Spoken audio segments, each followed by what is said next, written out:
पार्टियों में वंशवाद खत्म करने के दावे तो किए जाते हैं, लेकिन जब उसे अमली जामा पहनाने की बारी आती है तो सारे नियम और दावे धरे के धरे रह जाते हैं। विधानसभा चुनाव में भी ये बात देखने को मिली थी। अब लोकसभा चुनाव में उसी की आहट दिख रही है। कांग्रेस कहती है पार्टी में पैराशूट कल्चर खत्म होगा। बीजेपी कहती है कि वो तो कार्यकर्ताओं वाली पार्टी है।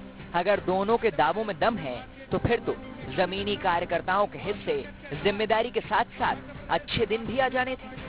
सच तो ये है कि इनकी कथनी और करनी में फर्क का बड़ा फासला है। चाहे वो कांग्रेस हो या फिर बीजेपी, दोनों ही वंशवाद की चपेट में है। या यूं कहें कि इनके पास इससे बाहर निकलने का कोई विकल्प ही नहीं बचा है। हालांकि ये परंपरा पहले से चली आ रही है, लेकिन लोकसभा में इसका जिक्र इसलिए जरूरी है क्योंकि बीजेपी और कांग्रेस दोनों ही पार्टियों में बड़े नेताओं के रिश्तेदार और परिजन टिकट की दावेदारी कर रहे हैं। ऐसे में सवाल है कि आखिर जमीन पर काम करने वालों को चुनाव लड़ने का मौका कब मिलेगा? किस पार्टी से किस नेता के परिजन टिकट की दावेदारी कर रहे हैं? अगर इन पर नजर डालें तो विदिशा से शिवराज सिंह चौहान की पत्नी साधना सिंह के चुनाव लड़ने की चर्चा है। कहा जा रहा है कि बीजेपी उन्हें टिकट दे सकती है। इसी तरह गोपाल भार्गव के बेटे अभिषेक भार्गव भी टिकट की दावेदारी कर चुके हैं। तो वहीं सुमित्रा महाजन नहीं लड़ती है तो उनके बेटे को टिकट दिया जा सकता है। इसके अलावा कई और ऐसे नाम हैं जो विधानसभा में टिकट लेने में कामयाब रहे थे, लेकिन बीजेपी इसे वंशवाद नहीं मानती क्योंकि ये सभी लोग सियासत में पहले से सक्रिय हैं। देखो, वंशवाद ऐसा सब्जेक्ट है, इसको क्या कहें अपन, अलग अलग मतलब विचार करने की बात है। वंशवाद बाप की जगह बेटा आए, बेटे की जगह बेटा आए, पति की जगह पत्नी आए। अगर सार्वजनिक जीवन में काम सतत कर रहा है कोई भी व्यक्ति, चाहे वो बेटा हो कि पत्नी हो, तो वहां इसे वंशवाद की श्रेणी में नहीं रखा जा सकता। घर बैठे व्यक्ति को लड़ाया चुनाव कि मैं नेता और मेरी पत्नी मेरी जगह चुनाव लड़ेगी, मैं नेता मेरा बेटा मेरी जगह चुनाव लड़ेगा, ये वंशवाद होता, उत्तराधिकार जिसे कह सकते हैं। लेकिन अगर मेरा बेटा भी ऑलरेडी राजनीति में काम कर रहा है, मेरी पत्नी महिला मोर्चे में काम कर रही है, महिलाओं के बीच काम कर रही है, सार्वजनिक जीवन में पार्टी में लगातार ये लोग कायम कर रहे हैं, तो हम फिर इसे वंशवाद की दृष्टि से नहीं देख सकते। अगर बात करें कांग्रेस की तो कहा जा रहा है कि छिंदवाड़ा से कमलनाथ के बेटे नकुल नाथ की दावेदारी है। तो वहीं गुना से सिंधिया की पत्नी प्रियदर्शनी राजेश सिंधिया को लड़ाने की चर्चा जोरों पर है।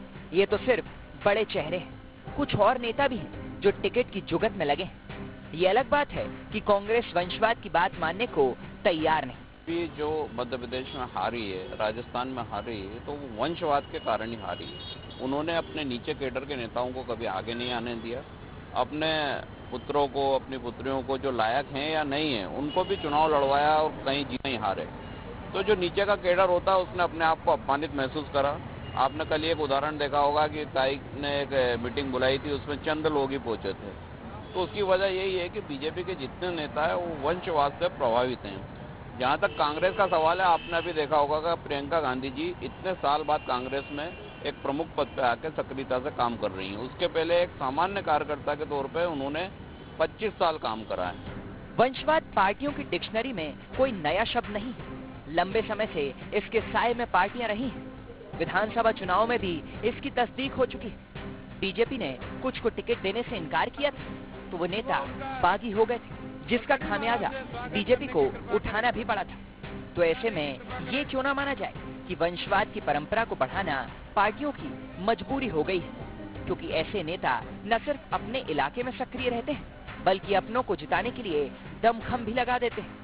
इसी के बहाने पार्टियों की कुछ सीटें भी सुरक्षित हो जाती हैं। वंशवाद को लेकर बीजेपी और कांग्रेस दोनों ही विधानसभा चुनाव में अंदरूनी विरोध को झेल चुकी है। अब एक बार फिर लोकसभा चुनाव दोनों ही पार्टी के सामने खड़ा है। ऐसे में कयास लगाए जा रहे हैं कि इस बार भी दोनों ही पार्टियों में वंशवाद भारी पड़ता दिखाई पड़ सकता है।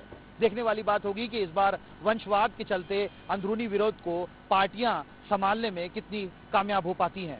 वीडियो जर्नलिस्ट नीरज जावलिया के साथ आदित्य सिंह, न्यूज़ 8 मध्य प्रदेश, छत्तीसगढ़।